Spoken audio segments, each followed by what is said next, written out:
자, 우리 하나님 체험이란 주제로 계속해서 살펴볼 건데 오늘 또 하나님의 밀당 2편입니다.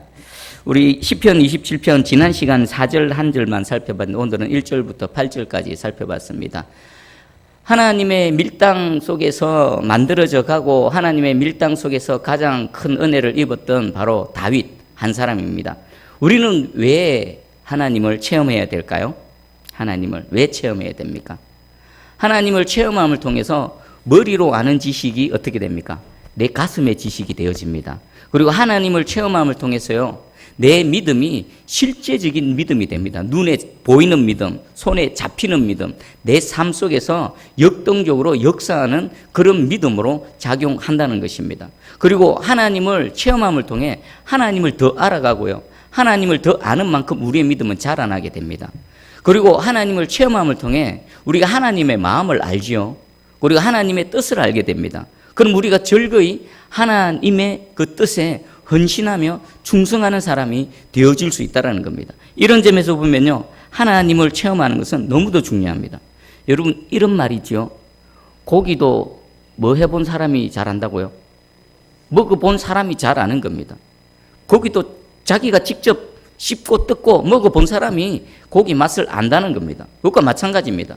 하나님이 그냥 성경책에 있는 문자로 하나님에 대한 지식은 있습니다. 머리로의 지식은 있는데 그것이 내 삶 속에 구체적으로 나타나지 않는다. 그것은 내 삶 속에서 경험하지 못한다.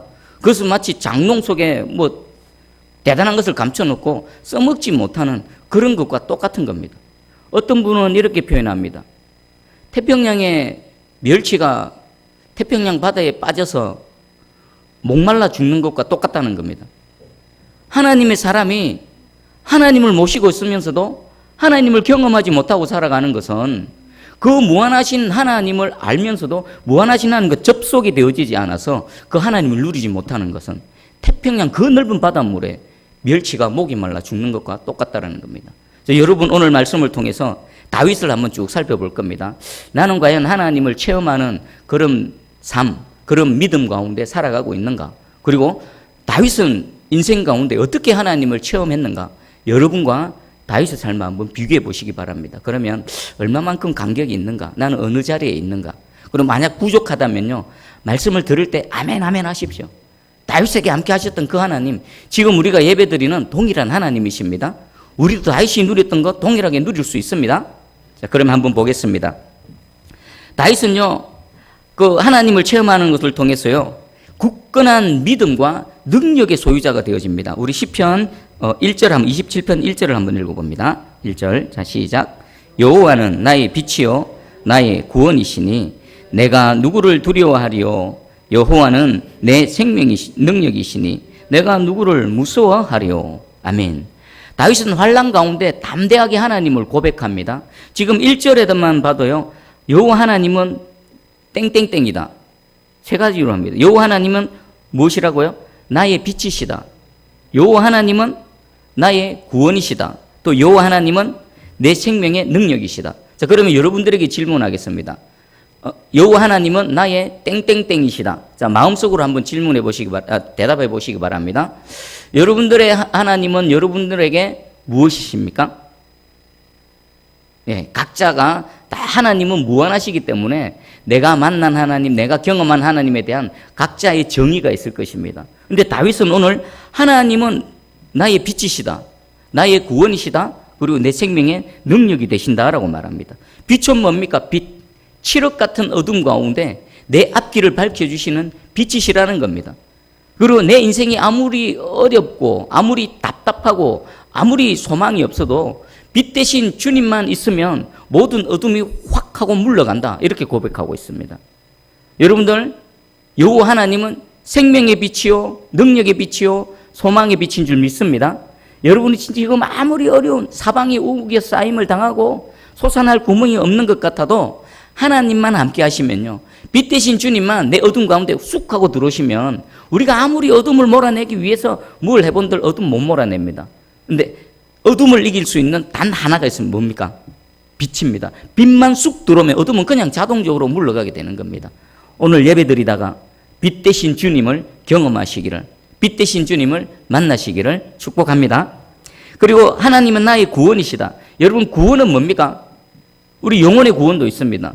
근데 하나님의 구원은 영혼의 구원만 아닙니다. 우리 일상에 있는 모든 곳에서 하나님은 우리의 구원자 되십니다. 다윗이 이렇게 고백하죠. 시편 40편 2절입니다. 나를 기가 막힐 웅덩이와 수렁에서 끌어올리시고 내 발을 반석 위에 두사 내 걸음을 견고하게 하셨도다. 나를 어디서 끌어올리셨다라고요? 기가 막힐 웅덩이와 수렁. 여러분 인생 살아오시면서 이런 기가 막힐 웅덩이 수렁 한 번쯤 경험해 보셨죠? 어쩌면 지금 이런 이상한 기가 막힌 도저히 빠져나올 수 없는 깊은 수렁에 계신 분도 계실 겁니다. 그런데 괜찮습니다. 왜 괜찮습니까? 이 기가 막힐 웅덩이와 수렁에서 끌어올리시는 구원자 하나님이 계시기 때문입니다. 재정의 수렁, 관계의 수렁, 질병의 수렁, 여러 가지 기타 내 마음을 아프게 하고 내게 눈물 짓게 하는 그 모든 수렁, 스스로는 못 빠져나옵니다. 이 깊은 수렁에 어떻게 빠져나옵니까? 하지만 우리의 구원자 되시는 여호와 하나님께서 어떤 수렁에, 기가 막힌 수렁에 있다 하더라도 우리를 건져내실 줄 믿습니다. 아멘. 그리고 세 번째, 내 생명의 능력자시다. 능력이 있으다. 이것은 내 생명의 근원이시다. 내 존재의 근원이시다. 달리 표현하면요, 하나님이 안 계시면 나는 무엇이다고? 아무것도 아니다. 내가 아무리 이스라엘의 왕이고 주변에 수많은 무리들이 나를 따른다 하더라도, 수많은 병력이 있다 하더라도 여호와 하나님이 나와 함께 하시지 않으시면 나는 아무것도 아닙니다. 반대로 내가 어떠한 형편과 어떠한 어려움, 어떤 환난과 고난 가운데 있다 하더라도 여호와 하나님만 나와 함께하고 계시면 하나님이 내 생명의 근원 되십니다. 내 존재의 이유 여호와 하나님이십니다 라고 고백하고 있습니다. 자, 이 세 가지, 하나님은 나의 빛이십니다. 하나님은 나의 구원자 되십니다. 하나님은 나의 생명 되십니다. 능력 되십니다. 라는 이 고백이 어떤 결과를 나타내는가? 우리 1절에 보니까 내가 누구를 두려워하리요? 내가 누구를 무서워하리요? 라고 고백합니다. 지금 이 다윗이 이 1절의 고백은요, 일반적인 상황에서는 두려워할 수밖에 없는 그런 상황입니다. 무서워할 수밖에 없는 상황입니다. 우리 2절과 3절을 한번 읽어봅니다. 2절 3절 시작. 악인들이 내 살을 먹으려고 내게로 왔으나 나의 대적들 나의 원수들인 그들은 실족하여 넘어졌도다. 군대가 나를 대적하여 진칠지라도 내 마음이 두렵지 아니하며 전쟁이 일어나 나를 치리할지라도 나는 여전히 태연하리로다. 아멘. 지금 다윗이 어떤 상황이라고요? 대적들이, 악인들이 일어나서 내 살을 먹으려고 한다. 이 살을 먹으려고 한다는 건요, 짐승이 먹잇감을 노리고요, 먹잇감을 확 낚아채가지고 이로 이빨로 목을, 숨통을 꽉 쪼아매고 있는 그 장면을 지금 묘사하고 있는 겁니다. 두렵지 않습니까? 무서운 상황 아닙니까? 그런데 내가 누구를 두려워하리요? 내가 누구를 무서워하리요? 라고 말합니다. 그리고 군대가 나를 대적하여 진친다. 군대가 전쟁을 벌이기 바로 직전입니다. 서로 대치하고 있는 상황입니다. 와 하고 달려나가기 전의 상황입니다. 자, 이때 어떤 마음일까요? 두근두근하죠. 우리 어린 시절 초등학교 다닐 때만 운동회 때 달리기 시합만 해도 가슴이 얼마나 두근두근합니까? 그 출발 스타트 선상에서 딱 준비하고 있는데 선생님이 총 쏘기 전에 저는 그렇게 가슴이 막 벌렁벌렁하고 제가 달리기를 잘 못했거든요. 제일 잘해봐야 3등입니다. 그것도 장애물 달리기. 일반적인 달리기는 아예 막 뒤처지고 혹시나 장애물 달리기 하면 어떻게 해가지고 3등 해본 적은 있습니다. 그 달리기 직전에 보면 두근두근하죠. 이 전쟁 시작 전에는요, 이거하고는 비교도 할 수 없죠. 목숨을 건 한판 승부가 이제 펼쳐질 것인데 서로 대진하고 있는 상태에서, 그런데 군대가 나를 대적하여 진칠지라도 다시는 두렵지 않답니다. 무섭지 않답니다. 그리고 또 전쟁이 일어나 나를 치려할지라도, 전쟁이 지금 막 일어납니다. 전쟁이 지금 발생했습니다. 칼이 막 부딪히고요, 피가 튀고 사람이 죽어가는 그런 상황 속입니다. 그래도 나는 여전히 태연하다. 태연한 게 뭡니까? 막 심장박동수가 뛰고 무섭고 두려운 게 아니라 하나님이 주신 샬롬 가운데 편안하다는 겁니다. 어떻게 이 일이 가능합니까? 어떻게 이 일이 가능합니까? 여러분들 한번 돌아보십시오. 제가 이 말씀을 준비하면서 나는 믿음이 없구나. 나는 믿음이 없구나. 사역하면서 어떤 사역, 어떤 일이 진행되어지면요. 사실 저는 잠 잘 안 올 때가 많습니다. 주일을 맞는 토요일 저녁이 되면요. 잠이 잘 옵니다. 안 옵니다. 특별히 뭐 근심하고 걱정하고 이런 건 아닌데 누워있으면요. 머릿속에 계속 말씀이 맴돌고요. 눈이 똘망똘망하고 이렇게 누워가지고 있습니다. 그리고 어떤 사역에 어떤 사건이 발생하면 그것을 어떻게 해결하지, 어떻게 해야 되나. 제가 이성적으로는 인식하지 못하지만 잠재의식 속에서는 계속 그것을 생각하고 있는가 보더라고요. 그 잠을 잘 못 잡니다. 그래서 저는 속으로 저 영혼 보고 이랍니다. 영혼아 편안하라. 영혼아 뭐가 그래 걱정이고 자라 하나님하고 계속 누워 있습니다. 이 다윗을 비교해 보니까요. 야 내가 참 믿음이 없구나. 그런 생각을 해봤습니다. 여러분들 어떻습니까? 여러분들 이런 상황 비록 막 진짜로 막 전쟁이 일어나고 이런 건 아니지만 우리는 비슷한 상황 속에서 살아가지 않습니까? 내가 어찌하지 못하는 상황, 대적들이 일어나고 금방이라도 넘어질 것 같고 또 넘어졌는데 일어나지 못할 것 같은 그런 얼마나 많은 수많은 상황을 경험합니까? 그런데 다윗은요 아무렇지도 않답니다. 두렵지도 않고 누구를 두려워하고 무엇이 무서울 거냐라고 이렇게 고백하고 있습니다. 우리 시편 18편 29절에 다윗의 고백입니다. 내가 주를 의뢰하고 적군을 향해 달리며 내 하나님을 의지하고 담을 뛰어넘나이다.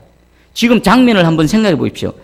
적군을 향해 달립니다. 적들하고 지금 여러분 영화 같은 데 봤죠? 그 중세의 영화, 고대의 영화 보면은 칼 들고 그냥 달려가지 않습니까? 무작정 달려갑니다. 그리고 부딪히는 대로 치고 넘어뜨리고 찌르고 또 그뿐입니까? 화살은 빗발처럼 날아오지 않습니까? 거길 뛰어가면 지금 다윗이 그러고 있습니다. 그러는데 뭐라고요? 내가 주를 의뢰해서 적군을 향해 달려간다.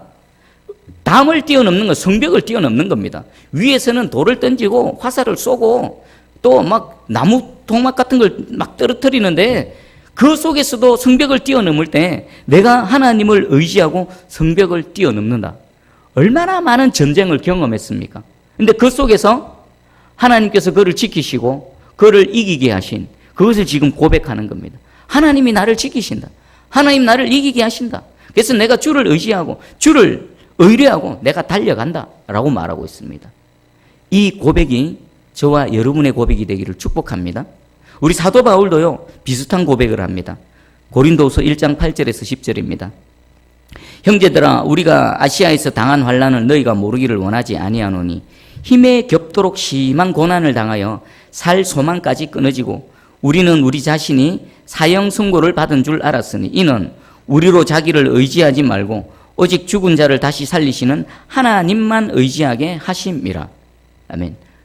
바울이 무엇을 지금 얘기합니까? 아시아에서 복음을 전할 때에 얼마나 많은 고난을 당했는지 죽는 줄 알았다라고 말합니다. 그때 진짜 내가 여기서 이제 끝나는구나. 내 사역, 내 생명은 여기까지구나 라고 죽는 줄 알았다라고 했는데 죽지 않았습니다. 하나님이 그를 지키시고요. 계속 사역을 행해 나갈 수 있도록 하셨습니다.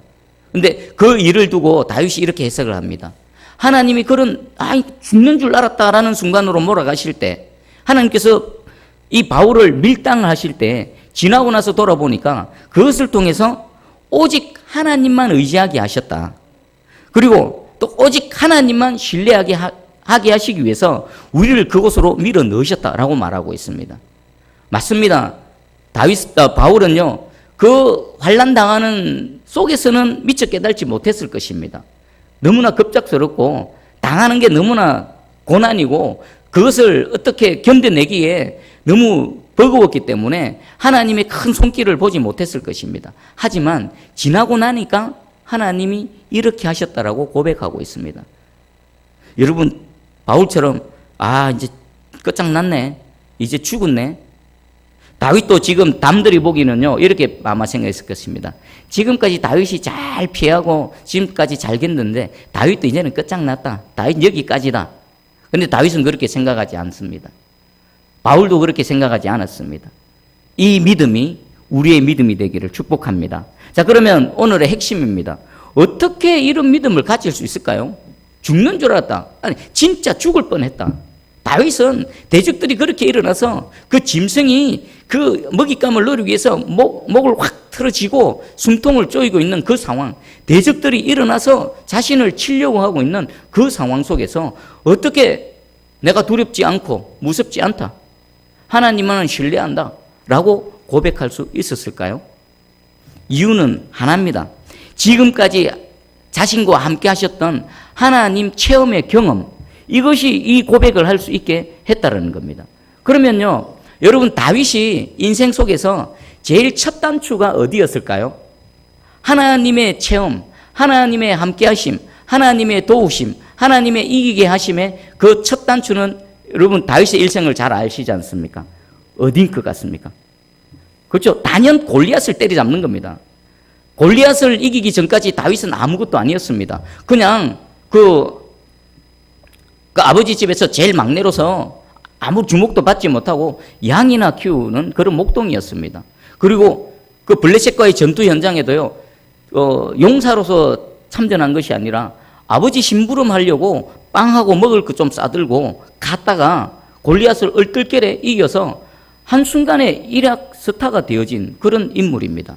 자, 그때 여러분들 다윗이 골리앗을 이기게 된 그 결정적인 계기가 뭐였을 것 같습니까? 그 힘, 그 바탕, 믿음 어디서 생겼을까요? 하나님께서는요, 이미 다윗을 통해서 하나님 함께 하심을 경험하게 하셨습니다. 그리고 하나님 체험함을 통해 그 담대한 믿음을 갖고 있었고요. 그 수많은 이스라엘 병사들은 골리앗 앞에 벌벌벌 떨고 아무도 나서지 못했는데 그 조그마한 10대 중반의 다윗은 만군의 여호와의 이름으로 당당히 나섰습니다. 어디서요? 다윗이 이렇게 고백합니다. 사무엘상 17장 34절 36절입니다. 다윗이 사울에게 말하되 주의 종이 아버지의 양을 지킬 때에 사자나 곰이 와서 양떼에서 새끼를 물어가면 내가 따라가서 그것을 치고 그 입에서 새끼를 건져내었고 그것이 일어나 나를 해하고자 하면 내가 그 수염을 잡고 그것을 쳐 죽였나이다. 주의 종이 사자와 곰도 쳤은즉 살아계시는 하나님의 군대를 모욕한 이 할례받지 않은 블레셋 사람이리까 그가 그 짐승의 하나와 같이 되리이다. 아멘. 이미 다윗은 이 골리앗 앞에 서기 전에 어떻게 되어지? 준비가 다 되어져 있었습니다. 혼자 아무도 보지 않는 그곳에서 양을 키울 때, 양을 지킬 때, 양을 지키기 위해서 그 사자와 곰과 싸울 때에 하나님께서는 이미 그를 만들어 가셨다는 겁니다. 무엇을 통해서요? 하나님을 체험함을 통해서. 지금 고백하지 않습니까? 하나님이 내가 양을 지킬 때 그 양을 물어가는 사자나 곰, 그 입에서 양을 되찾기 위해서 그들과 싸우고 그들을 물리칠 때에 하나님이 나를 지키시고 이기게 하셨습니다. 그것처럼 저 골리앗도 반드시 이기게 하실 것입니다. 라고 고백하는 겁니다. 여러분 인생 가운데 이 경험이 있으신지 돌아보시기 바랍니다. 이 하나님과의 이 첫 체험, 하나님의 함께하심, 하나님의 도우심으로 이기는 이 경험, 이것은 너무도 중요합니다. 그냥 지식으로만 아는 신앙생활, 그건 사실 신앙생활 아니지요. 너무나 형식적입니다. 하나님을 알지를 못하는 겁니다. 하지만 하나님이 은혜로 주셔서 하나님을 체험하게 하신 사람은요, 신앙의 색깔이 다릅니다. 신앙생활하는 태도가 다릅니다. 하나님을 섬기는 자세부터가 다릅니다. 또 세상 가운데 편지풍파가 일어나도요, 그것을 바라보는 관점이 다릅니다. 비록 그것 때문에 영향은 받을 수 있지만 마음의 심지, 중심은 결코 흔들리지 않습니다. 하나님 함께 하시면 이긴다. 한번 해보자. 하나님이 그때 도와주셨던 것처럼 이번에도 도와주실 것이다. 라고 어떤 환란이 와도 흔들리지 않고 믿음으로 돌진하는 믿음의 사람이 되어진다는 것입니다.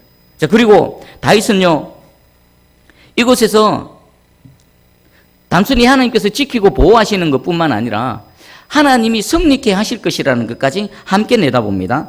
우리 5절 한번 읽어볼까요? 5절 시작. 여호와께서 환난 날에 나를 그의 초막 속에 비밀히 지키시고 그의 장막 은밀한 곳에 나를 숨기시며 높은 바위 위에 두시리로다. 아멘. 지금 이 위기의 순간에요, 다윗이 무엇을 노래하고 있습니까? 하나님이 지난날 나를 비밀히 지키시고 나를 숨기시고 또 대적들 위에 높이셨던 것처럼 이번에도 그렇게 하실 것이라는 겁니다. 지금 표현이 초막이 나오고 장막이 나오고 높은 바위가 나옵니다. 초막은 뭘까요? 이스라엘 백성들이 광야 생활할 때에 그 광야의 뜨거운 태양 그리고 추운 그 공기를 막아줬던 그 초막을 얘기하는 겁니다. 광야에서 이스라엘 백성들을 지키고 보호하셨던 하나님의 그 초막, 그 초막의 은혜로 나를 지키셨다. 그리고 장막인데 장막은 성막을 얘기합니다. 장막의 은밀한 곳. 여러분, 성막의 가장 은밀한 곳이 어디입니까? 하나님이 계신 법궤가 있는 지성소입니다. 지성소. 지성소는요, 함부로 아무나 접근 못합니다. 대제사장이라 할지라도 1년에 단 한 번만 지성소에 들어갈 수 있습니다. 아무나 못 들어갑니다. 들어가면 어떻게 됩니까? 죽습니다. 근데 하나님이 다윗을 장막의 가장 은밀한 곳, 그 하나님이 계신 지성소에 꼭 숨기십니다. 세상에서 가장 안전한 곳입니다. 그 누구도 감히 근접해서 다윗을 해하지 못하는 가장 안전한 곳에 하나님께서 다윗을 숨기시는 겁니다. 그리고 그곳에 하나님이 계시지요. 숨기실 뿐만 아니라 다윗과 친밀한 교제를 나누시며 그에게 은혜와 능력을 베풀어 주시는 겁니다. 다윗은 이거 단순히 그 비유를 말하는 게 아닙니다. 자신의 인생 가운데 위기 가운데서 하나님께서 베풀어 주신 은혜를 지금 우리에게 자랑하고 있는 겁니다. 그리고 마지막 높은 바위, 그냥 바위가 아니라 높은 바위입니다. 여러분, 높은 바위는 산성입니다. 대적들이 함부로 공략하기 그렇게 쉽지 않은 그런 요새와 같은 곳입니다. 하나님께서 그 높은 곳으로 나를 두셔서 대적들로부터 나를 지키고 보호하실 것이다. 자, 이 고백은요, 우리의 고백이 되기를, 여러분들의 고백이 되기를, 우리 새순교회 모든 공동체, 우리 성도들의 고백이 되기를 간절히 소망합니다. 그리고 6절입니다. 6절 한번 읽어봅니다. 시작. 이제 내 머리가 나를 둘러싼 내 원수 위에 들리리니 내가 그의 장막에서 즐거운 제사를 드리겠고 노래하며 여호와를 찬송하리로다. 아멘. 이제 내 머리가 나를 둘러싼 내 원수 위에 들린다. 머리가 원수 위에 들린다는 건 뭡니까? 승리를 얘기한 승리. 나를 공격하던 대적들 위에 하나님께서 나를 높이셔서 존귀케 하실 것이다. 단순히 지키고 보호하시고 방어만 하는 것이 아니라 공격해서 반격해서 이기게 하실 것이라고, 이제 하나님께서 이기게 하실 것이라고 당당히 외치고 있습니다. 어떻게 이게 가능할까요? 이전에 함께 하셨던 하나님의 체험, 나를 지키시고 보호하시고 이기게 하신 하나님에 대한 경험, 이 경험이 이런 담대한 믿음의 사람이 되게 했다라는 것입니다. 여러분 자신을 한번 돌아보시기 바랍니다. 지금 여러분들은 여러 가지 어려움 속에 놓여 있을 것입니다. 각자 처해진 상황 속에서 그 어려움과 환난 속에 나는 과연 하나님 앞에 어떤 믿음으로 반응하고 있는가 한번 돌아보시기 바랍니다. 다윗이 당하는 환난과 고난, 지금 제가 당하는 거, 여러분들이 당하는 거 비교해 보면요, 어떤 게 더 정도가 심할까요? 비교가 안 되죠. 다윗은 목숨이 왔다 갔다 하는 겁니다. 목숨이 왔다 갔다. 근데 우리는 목숨은 왔다 갔다 하지 않지 않습니까? 물론 힘들고 어려운 여러 종류 뭐가 있겠지만은 다윗만큼은 아니지 않습니까? 그런데 다윗은 우리보다 훨씬 심하고 더 고통스럽고 더 깊은 수렁에 빠져 있으면서도 이렇게 담대하게 하나님을 외치고 있습니다. 나는 어떤가? 그리고요, 여러분 신앙생활 가운데 그 첫 단추를 한번 떠올려 보시기 바랍니다.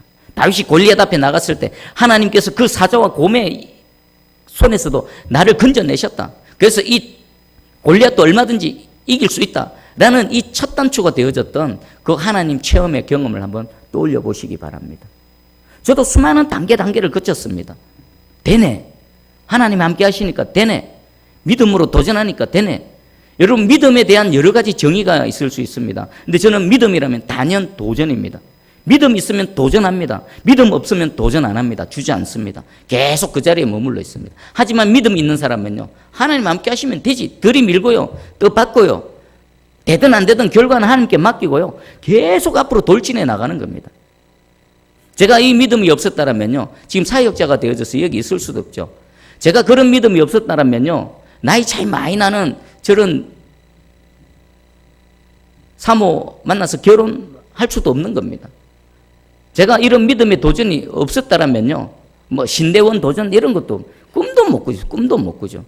그러니까 한번 어떤 작은 것에서 하나님 믿음으로 도전하니까 되는 걸 경험하니까 그 다음부터는 겁난 게 없는 겁니다. 하면 되는데 뭐 하나님 도와주시면 되는데 남들은 그건 안 될 건데, 그건 안 될 건데. 그렇지, 나는 안 되지. 근데 하나님은 되게 하시면 되는 거지. 계속 도전해 나가는 겁니다. 여러분들 어떻습니까? 그 첫 한 번의 경험이 계속 발판이 되어져서 그 다음 도약으로 계속해서 나아가고 계십니까? 아니면 한 번 경험한 곳에서 멈추고 있습니까? 믿음의 도전을 새롭게 시작하시기 바랍니다. 근데 안타깝지만 아직도 이 첫 단추도 못 깬 분들이 상당히 많습니다.